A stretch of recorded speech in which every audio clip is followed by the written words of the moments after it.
Hello everybody, it's Ken Faulkner. Got another knife video coming back from Blade Show, Texas. Still got some new stuff to show you.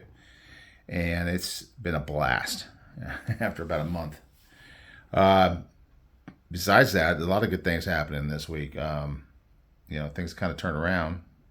Had a couple rough weeks before the show, and now things are really nice. One thing is that there's a lot of wind right now, so you may hear some rattling and some noises. Sorry about that. Apologize.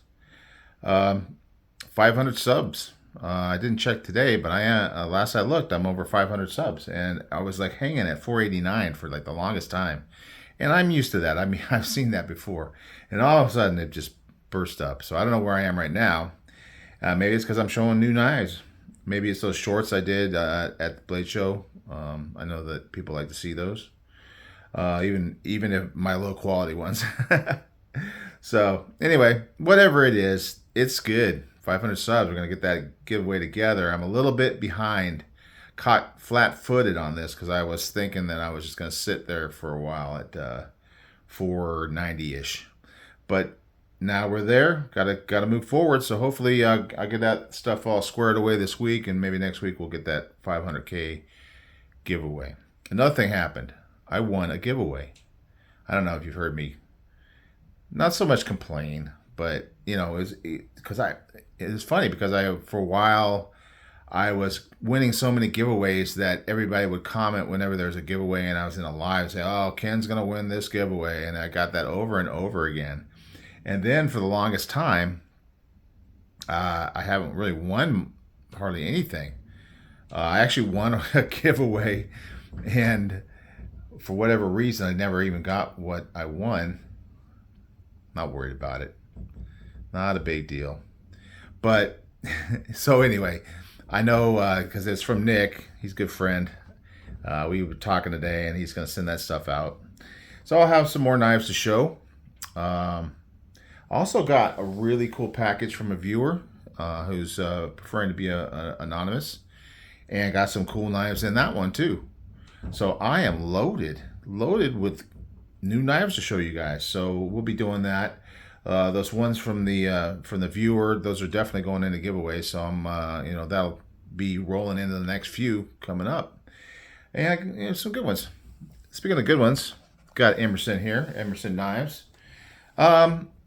It's just a company that's been around for a long time. It says #1 hard use knives in the world, and I believe it. They are really strong, well-made knives. It's solid.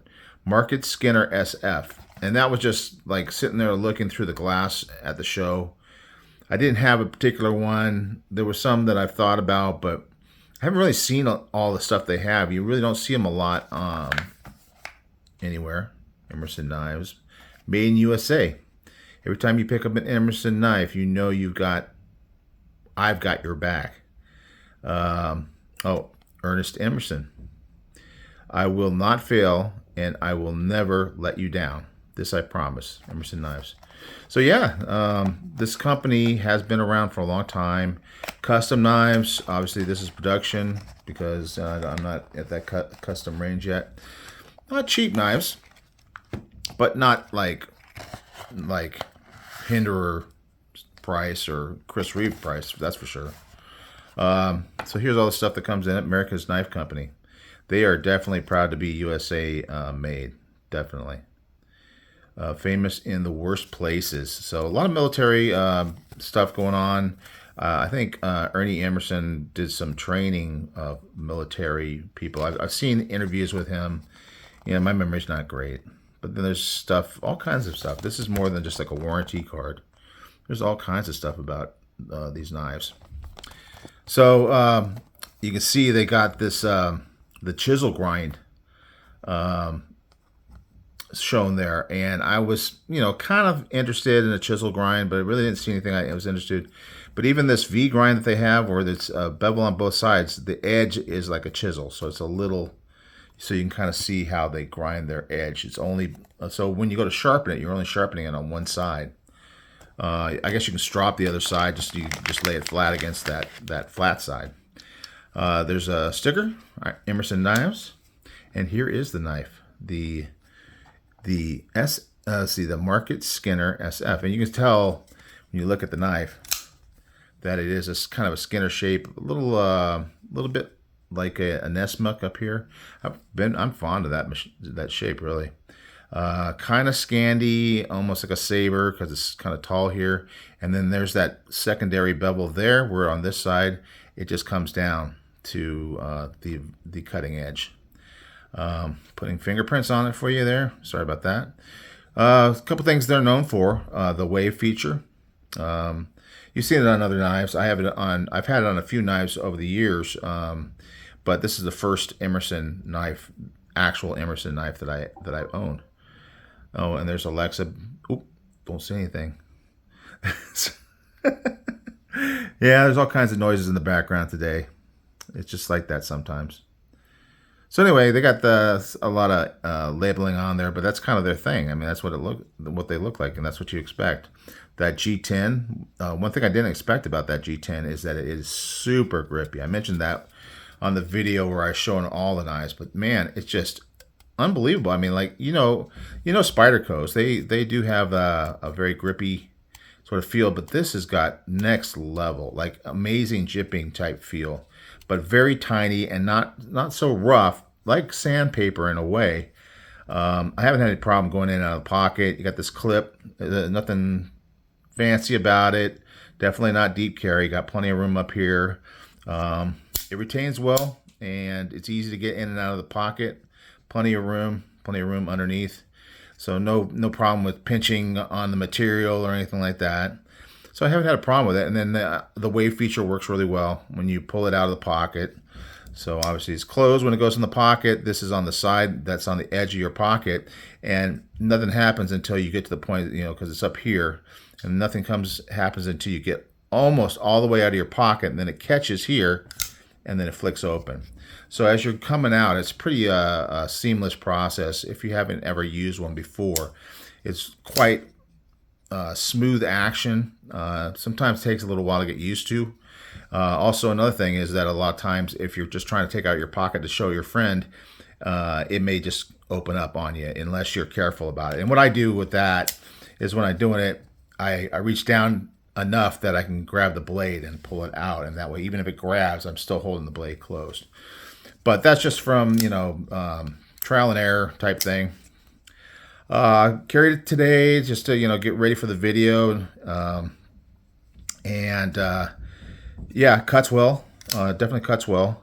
Action's not super smooth, but I'm almost 100% sure. I would be shocked if this was bearings, because I'm pretty sure that this is a washer action here, because it's smooth enough to flick out. It's not like it's failing. It's not popping out real powerful or anything like that. And then closing wise, you're definitely not. You got to do a lot of shakes. What I tend to do with this is just bring the index finger and then the thumb, and that works for me. Certain knives you expect that fidget, and certain knives you don't. Kind of like Chris Reeve. Some of the other ones just don't have the fidget, and that's to be expected. Another thing, unexpected, although I think I already knew this, flathead on the pivot. Nothing over here, so it's going to be a captured pivot over here, captive pivot. But this side has the flathead. And then it's got Phillips here. It's all black on black. There you go, focused well for once. Back spacers, and actually I realized today, and I think I've heard it before, I think I should have known, is that I was opening and flicking it back and forth, and I was getting a little lock stick, and it's mainly when you really kind of give it a real hard flick. If you don't really get that lock stick. And I did put a little pencil lead on there to kind of help it not stick, but that made me realize, hey, these are not steel liners. More than likely are not steel liners. And get the magnet out, and you can tell that that's all titanium in there. That is all titanium. Obviously the blade is steel, but yeah, over here all titanium, and even the screws are all titanium. Even this, I haven't taken it apart. I mean, obviously the pivot is most likely going to be steel, but I'm not getting a lot of magnetism. Some here. So I think this is steel on this side, but maybe this screw that goes in here is titanium. Although I am getting a little bit of magnet. So normally you're going to have steel there, steel in your blade. The thumbstick is a thumb disc that they use instead of like a thumb stud or a thumb hole. They use the disc. You know, it's kind of old-timey in a way. You don't see it a lot on modern knives. You see it once in a while. But yeah, no problem. And then another thing that's interesting, and maybe it's just to get a little spring to it, the clip is steel, you know.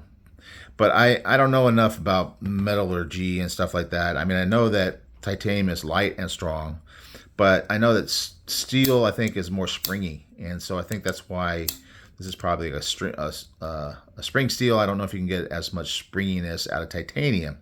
And I know you can't really sharpen titanium that well. I mean, that's why your blades are going to be steel. They do have titanium knives. I think those are mostly diving knives because it's not going to rust. And you can sharpen it, I guess, but it won't hold an edge very well, or maybe it doesn't get that sharp. I mean, clearly it's not a popular thing with regular knives, only if you're like really worried about rusting. And nowadays we got LC 200N, stuff like that, MagnaCut, like Salt Series stuff on Spyderco. So anyway, another thing I noticed today, not the most centered knife around. I've never been super picky about that. It's not something that I take a look at, and I haven't taken it apart yet, so maybe it's just a matter of loosening or tightening or adjusting when I tighten the pivot. I haven't played with that, so I don't know for sure that that's a thing, but it certainly isn't rubbing. And, you know, the action seems fine, so I'm not sure what that's all about. I mean, obviously, one side is getting pressed on by the liner lock, so that tends to push it over towards the show side. In general, if I push it around, it moves a little bit. Let's see what the lockup feels like. We got a good lockup here, like 50%, and it feels very solid, and it doesn't move around. I haven't gotten a flathead out to adjust the pivot yet. So it is very solid. Maybe if I loosen it a bit, it'll center. I don't know. Probably not. Probably if I loosen it, it'll move more towards this side. Or I can do that thing where you put a little piece of paper in there or whatever. I've seen all kinds of tricks. It doesn't heavily concern me. Just like the lock stick doesn't heavily concern me. See, I can get, if I get a nice flick, you can hear it. If you do a light, if you like slow roll it out, you don't really get it at all. So it's kind of like that with some Medfords and some of the Striders as well. Doesn't really bother me that much either. I guess I'm not super picky. You know, some reviewers particularly can be like all over this stuff. What's another thing they go all over? Like the sharpening choil. This one looks good. Well, now the plunge is really coming down right by there. So then people would say, oh, you can't sharpen it that much. But you only sharpen it on one side, so you only get half a smile. Yeah, anyway. I guess that's not funny. My knife humor needs some work. The only thing close to a full-on Emerson I've had before is this CKC, or CQC, sorry. CQC 7K. And that's nice Tonto tip, but it is a Kershaw, and I'm pretty sure on a Kershaw you're talking about steel all over the place, so you don't get that titanium. You also have a frame lock on this one. I think that all the Emersons are liner locks, but good. Yeah, this one also has washers. You can tell, you know, but it's pretty good, and it is actually centered better than the Emerson. Now, one of the big differences is this knife here is like $50, and this knife here is like $260. So yeah, I mean, there's a big difference there. Of course, it is a smaller knife. This one's pretty good size. You know, out of the ones that I brought home from Blade Show, like I said, there was like a trend that I was getting smaller knives. This is obviously one I had before, and I also had the trainer for it. So that's kind of fun. Little different blade shape, but in generally it's the same knife. So you can use this in training and really get a good feel for the wave feature and whatnot. And then when you're carrying this and you get into a hot situation, it's less when your motor skills start to fail on you. You have some muscle memory and you're used to it. But I never have trained with it well enough and long enough to get to that point, to be honest with you. But I have messed with knives enough that I feel like I got at least some familiarity to the point where I'll be able to get it out if necessary. Hopefully never. All right, guys. So that's it for the Emerson. Well, let's measure it. Like I said, it's a bigger knife. It's certainly the biggest of all the ones I bought at Blade Show Texas this year. We'll see what happens at Blade Show Atlanta. So we're talking about 3 3/4 inch blade, but the edge is closer to 3 5/8. It looks like. And then you're talking about almost a 5-inch handle, maybe 4 7/8, with the inner grip being a little bit over 4 1/8. So definitely good, full size, great in the hand.